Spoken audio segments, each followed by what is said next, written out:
Um, real quick, what is your definition for true? True. Well, there's a super easy one, of course. Yeah, easy questions. Yeah, easy questions only here. Mhm.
Are you from around here?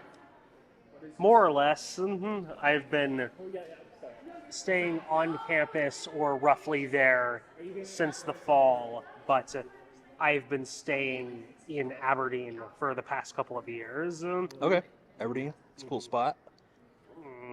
I wouldn't describe it as a cool spot. It's all right. Okay. Yeah, I was born in Seattle. Okay. Moved out at the age of 9 during the Great Gentrification. Okay. Moved to Connecticut because that's where a bunch of family is. Went all the way through high school there. Moved back here to attend Evergreen at 21. Got forced into Exodus by the COVID pandemic. Went back into Aberdeen to live with mom for a couple of years, and then I've only been, resuming my education since fall. So it's been a weird journey, and I'm probably going to have to go back and do some more work and live with mom after the summer. So I'm just, I'm nearly done with my my bachelor's degree at this point, but I just need to take a break to save up some more money. What are you studying? I'm studying education right now. I'm focusing mostly on early childhood education. I've done a little bit of practical work tutoring middle schoolers, but I'm looking at younger children too. I think if there's anything I've learned kind of poking around in that field, it's that, earlier intervention tends to be more effective. So that's where I'm starting to focus myself. Okay. Is like middle school and elementary age children, because they benefit a lot from, good educators. Okay. I feel like that's where I'm most useful at this point. You were drawn to education because of the benefits that age group gets from good educators? Yeah, at this point, that's the thought process. And Okay. I'm really, I never did great in traditional education. That's why I'm, at a weird college like Evergreen. It doesn't really use traditional grades or have many hard requisites for a bachelor's, or, have many of the check boxes of traditional colleges. So, but I'm really grateful for a couple of very wise educators that helped me, enjoy my education and get something out of it regardless. So I'm just looking to return the favor at this point. Okay. So you're like returning the favor of education? Yeah, I feel like good education's life-changing. It's incredibly important, and, it's just something that I'm interested in, and it's something that's useful. So that's what I'm pursuing right now. Okay, cool.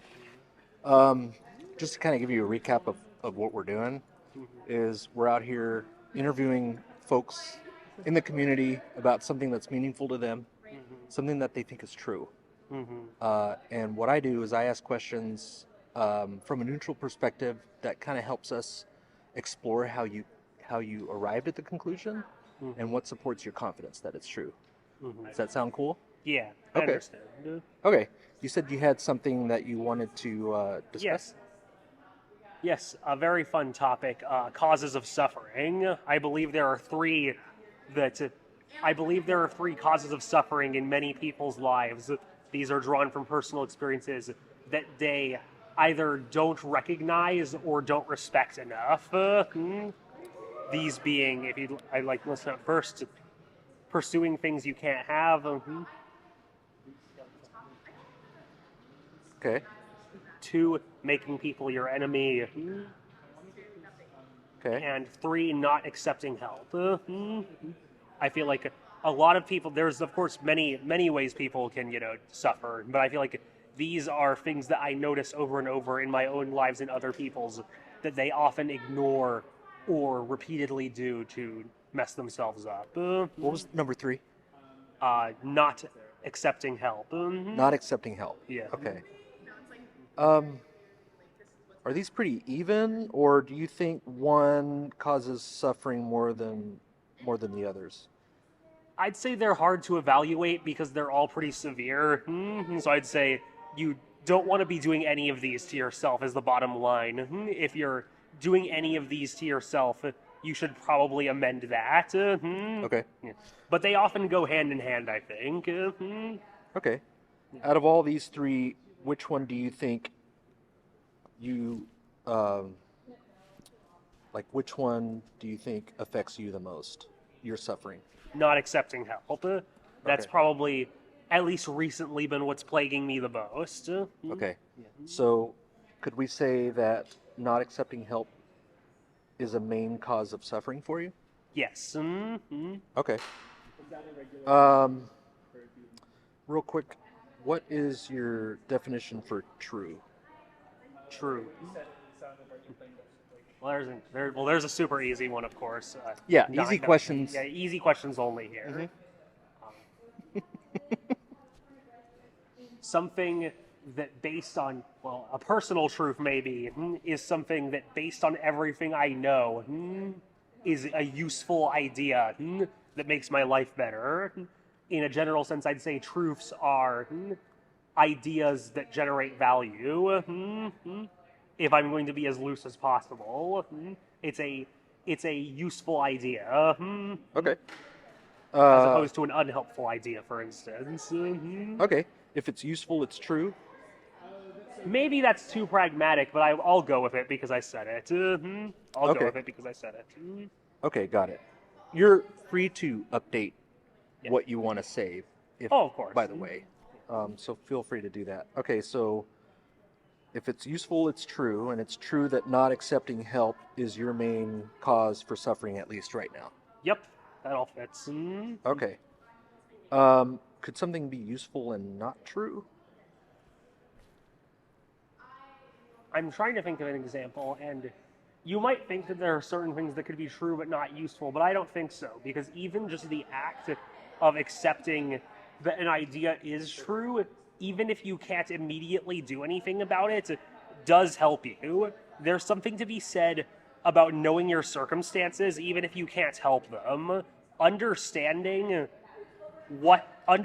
your obstacles, even if you can't immediately circumvent them, helps you go about things in a more productive way, because you at least know what you're up against and you can have some kind of sense of peace. So I'd say no. There doesn't exist a true idea that is unhelpful because simply knowing something can help you. Okay. Maybe you can play with me for a second. Let's say I came up with an example that was satisfactory to you of something that is not useful. Sorry, something that is useful but not true. What would that mean for you? Well, it'd probably mean that my definition isn't very good, or it'd be in the domain of, I suppose there is useless information, but at least in the mindset I'm in right now, when I'm thinking about information that's true, because I'm trying to become an educator, when I'm thinking about information that's true, I'm thinking about information that helps people live their lives. That's kind of the frame of mind that I'm in right now. So that maybe shows a current bias. I say that's what I say is maybe my definition is focused on what I'm experiencing right now, and maybe that's subject to change. So, if I'm hearing you correctly, you're saying that based on your current situation, you could be biased about what's useful and therefore true? Yeah. Yeah. That's probably a good way to put it. Have you ever been convinced that something is true and it was useful and then you found out later it was not true? Yes, and information can see. There's a few ways that can happen. Information can seem useful and it's really not. Information can be useful at one point and then cease being useful. And so I'd say either of those. These sorts of things happen all the time. People have ideas and beliefs that end up being not useful when you try to apply them, or they're not useful in as broad a context as they thought they were. For example, here's an example. Let's say you think that you understand how to treat someone based on assumptions you're making about them, and in any other situation that would be fine. But then you end up coming up against another factor. I don't know what that is. And then, although you had been acting on an idea that until previously was useful, isn't useful in this context, and you update the idea, or you make an exception, both of those, the idea could have previously been truthful and useful, and now you've changed it. You found something more useful. Okay. Can you think of a specific example of when that's happened to you? Yeah. I mean, okay. Here's something. To stay on theme, when I first got to the college, I thought that I wanted to be focused mainly on educating older children, like high school age children, with the rationale that in my limited personal experience and in my personal truth at the time, that was the time where many kids were unengaged and frustrated with education. They were in my personal experience and in my observation, they were checked out. They were being treated as though they were checked out. And many of them didn't feel like they had many allies. So I thought, certainly, this is the most useful place that I can go. Okay. And then subsequently, through interacting with middle schoolers and other younger kids, and learning more about the psychology of education and the impact of early education, I realized that although that is very true, and that kind of support is needed, and there are people who are needed in that role, that idea is still true, that there's a lot of high schoolers who need support because they're treated essentially as unimportant and they don't have many allies. It's also true that for me, I feel better taking the equally or maybe more useful position of going to younger children, because earlier interventions can give kids a better attitude about schooling going forward and prevent a lot of future suffering for them. So both of those ideas, I don't think it's like both of those ideas can be true, but one of them can be more useful for me at a given point, let's say. One of them can be more important. If something is more useful, does that make it more likely to be true? Possibly, if we're going on this thread. Okay. Are you open to number 3, not accepting help being a major cause of suffering? Are you open to that not being true? It would contradict many of my personal experiences and observations, but I'd love to hear someone contest it. What would be an argument that would contest that? Whether it's a good argument or not? An argument that could contest it. Yeah. Let's say that someone let's say that someone is the kind of person who very readily accepts a lot of help in all their endeavors, and they have access to very good help, let's see. But as a result, they end up in a situation where they perhaps have what they want, but they don't have the practical experience of working through things on their own to a degree that's healthy, and maybe they feel that they're not prepared to do something in the future. Let's say that someone has access to a large supply of money for whatever reason, and they're living fairly comfortably on a large pile of money that they've inherited for whatever reason, and then that well runs dry, and they accepted that help at the time. but that help is no longer useful, and in fact, it has landed them in a position where they're not sure what they're going to do going forward.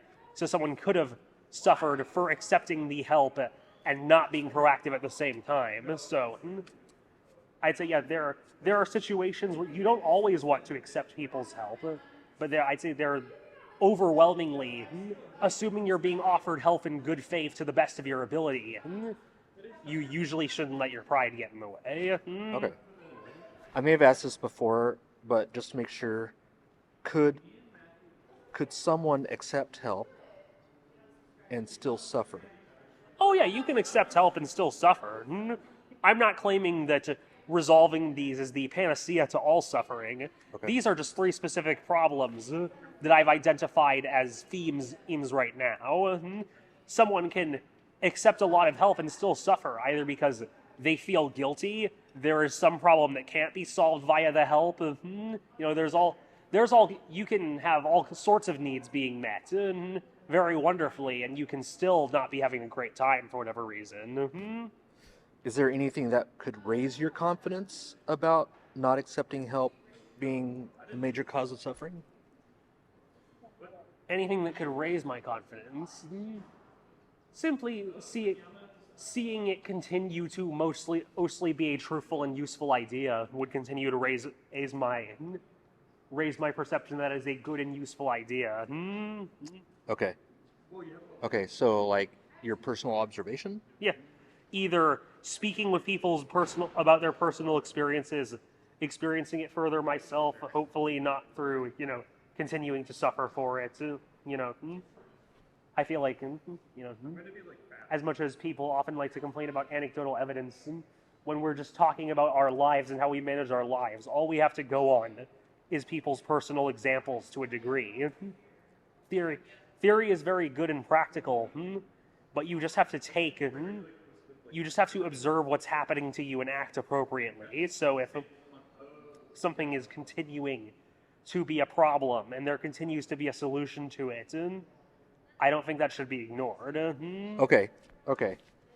So personal experience and anecdotal evidence is a sufficient reason to accept that not accepting help causes suffering? Sure, for me at least. Okay. Maybe not everyone's satisfied with that, and that's fine. But I'd urge them to at least consider it. Why are you satisfied with it? I'm satisfied with it because up until this moment, anytime I recognize that, or at least a great deal of the time, when I recognize that I should be accepting someone's help, and I do, I suffer less. It improves the quality of my life. And that's sufficient for me. And that's kind of what informs the pragmatic aspect of how you're using the word true? Yeah. Okay. If I look at it less emotionally, I'm able to act in my own interest more often. Okay. Is that, is there a way to test this out? The claim that not accepting help causes suffering? So you could certainly perform an experiment. You could decide to stop accepting people's help in any form for some period. You could cut yourself off from social nets and sources of help, and then try to measure objectively what sort of deficits you accumulate during that period and make a comparison. There's all sorts of ways you can test it empirically, but I don't even believe that much is necessary. I think if you say, I'm not accepting this person's help, and it is causing me suffering for whatever reason, maybe I feel bad about the way it makes them feel. Maybe I feel bad about how it affects my material conditions. Maybe I feel like I'm just not being fair to myself. It could be for any number of reasons. And then, obviously, people have all kinds of reservations about accepting help a lot of the times. This is what stops me and other people from accepting help sometimes, is personal pride, or not wanting to bother other people, or, thinking that other people's situations are also quite bad, and so you don't want to burden them. And so there's all kinds of reasons we don't accept people's help. But normally when we do, we benefit. So the test would be...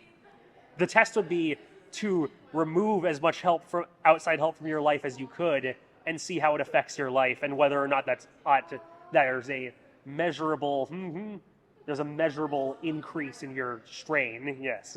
Okay, and let's say somehow you did that for a year and you found yourself suffering less. Would that cause your confidence in this conclusion to go down? If I did that experiment in my own life and that was the result, I would have to accept that for whatever reason, the help that I had been accepting wasn't helping me. Yeah, it wasn't truly helping me. And that I was suffering more by accepting people's help for whatever reason. And if I had truly been sticking to it for all that time and being diligent about it, I'd probably be able to identify why in more detail. Yeah. Cool. Okay. I don't think that would be the result. That wouldn't be my first guess. I wouldn't bet on it. But if that did happen, I'd have to accept that happened because I've been in the reverse situation where for much of my life I refused to accept people's help in many domains. And I evaluated it and figured out that instances where I did accept people's help made my life considerably easier. So I've found the reverse, and so I can reverse it again easily if I have to. Okay. I just have a couple more questions, Of if course. that's okay. Is there a better way to find out if this was true other than personal experience? I don't believe so. I feel like when you are speaking about bettering your own life, there's a lot of value in general principles of living. There's a lot of value in other people's experiences, but ultimately, if you want to know whether or not an idea is useful for your own life, the best way and the only surefire way to find out is to test it on yourself, because everybody's needs are different. Okay. And so, for someone else, these ideas might not be useful at all, and they might not be true for that person. And I'm fine with that. If someone has ideas that help their own life be better that are very different, I'm happy for them. Okay. However, I feel that at least some of these ideas are probably going to be useful for a significant number of people. Okay. Just by sheer bulk, it's likely to happen. The probability of it happening is high. Yeah. Okay. Awesome. Well, thanks for stopping. What is your name, by the way? Do you want to give your name? Yeah. My name is Cameron. I am a junior at the Evergreen State College. Okay. I'll probably bleep out your last name. That's all right. Yeah. Cameron. Yep. Did I spell it correctly? Cameron? Yes. Cool. My name's David. I did. Thank you. Great talking to you. Great talking to you. Thanks so much. Oh, did you have any questions? Nope. Okay. Very good thought exercise. Thank you. Yeah, you're welcome. It's really coming down.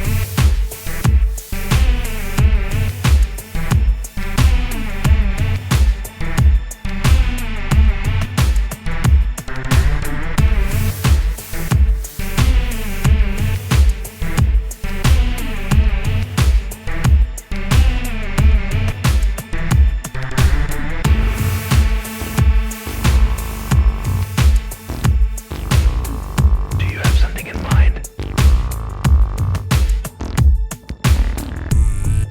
Have a great day and stay cool.